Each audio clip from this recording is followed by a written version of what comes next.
Aonde havíamos parado? Onde havíamos parados? Ah, na formação dos estados franceses. Então, nós vamos agora falar do terceiro estado. O terceiro estado, ele era formado pela burguesia, era formado pela classe média, pelos profissionais liberais, pelos camponeses e também pelos servos. A maior parte da população vivia ali no terceiro estado.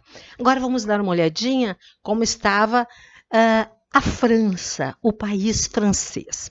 Nesse período, como eu falei para vocês, não havia mobilidade social. Por isso que eu peguei e falei para vocês sobre a questão da laranja.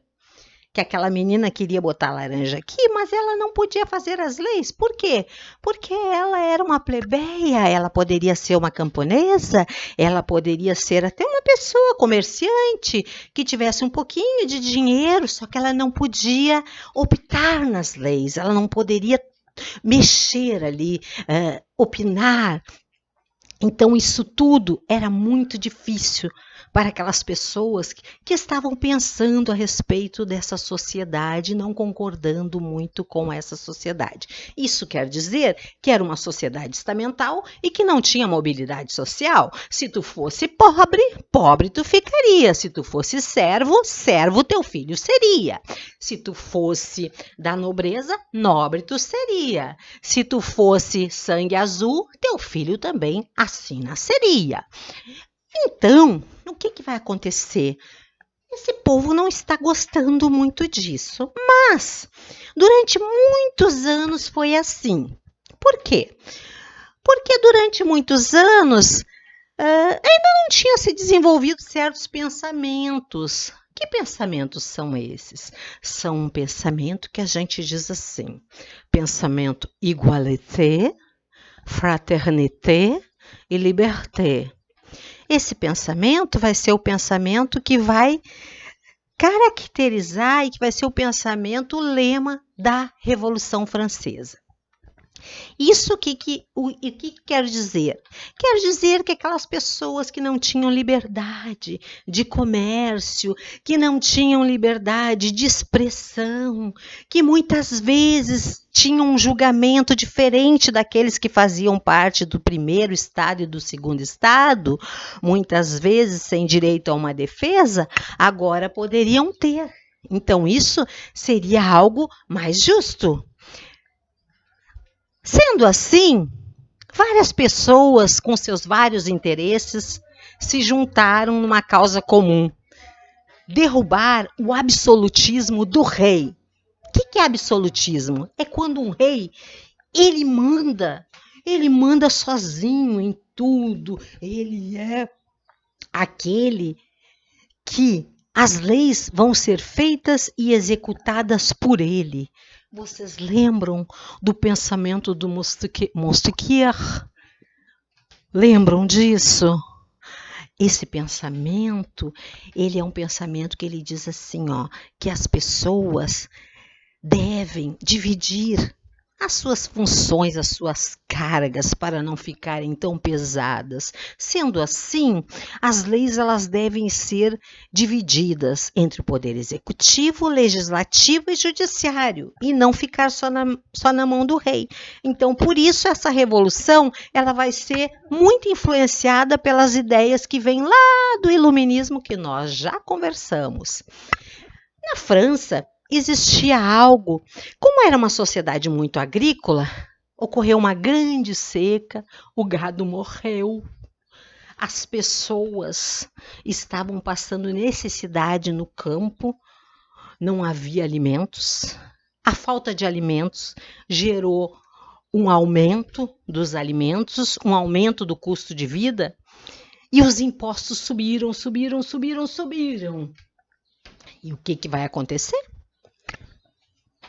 O ministro Leclerc vai chegar para o rei e vai dizer: reizinho do meu coração, vamos fazer o seguinte, não vamos aumentar o imposto somente para o terceiro estado, Vocês também têm que pagar impostos. Está na hora da nobreza pagar imposto. Afinal de contas, a maior parte da população está sustentando o luxo e o gasto de vocês e dos padres. Está na hora de nós dividirmos essa conta.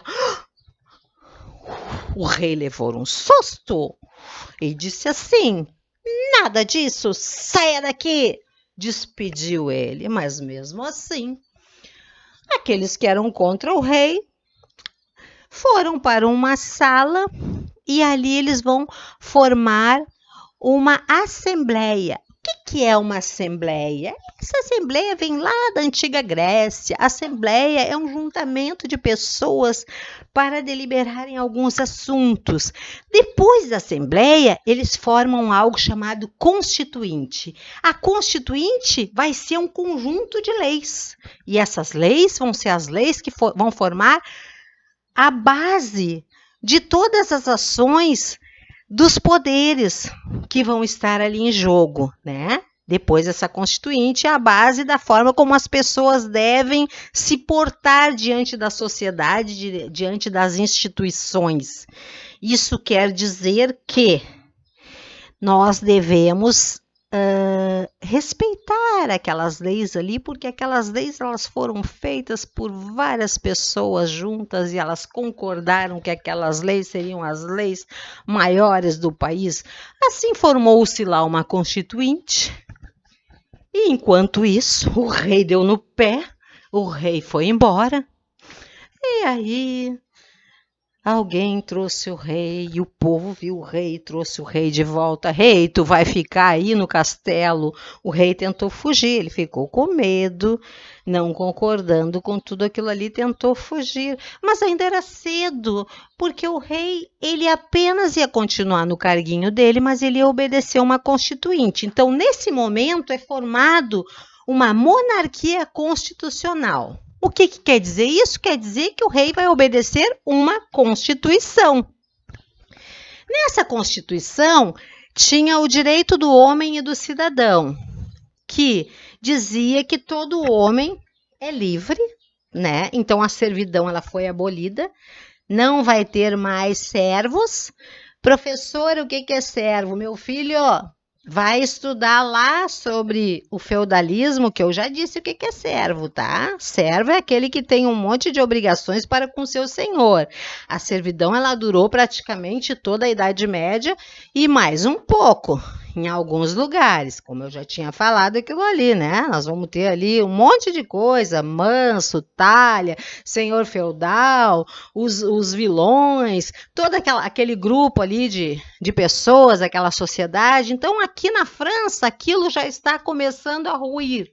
Aquele tipo de sociedade está acabando.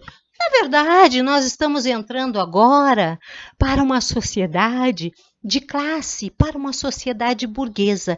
Então, esse é o momento em que um grupo, que é o grupo que representa a burguesia, está ascendendo no poder, os girondinos, porque nós tínhamos partidos, nós tínhamos os cordeliers, que tinha o Danton, que tinha o Marat. Os cordeliers, eles eram de esquerda, e os jacobinos também eram de esquerda. O líder deles era o Maximilien Robespierre.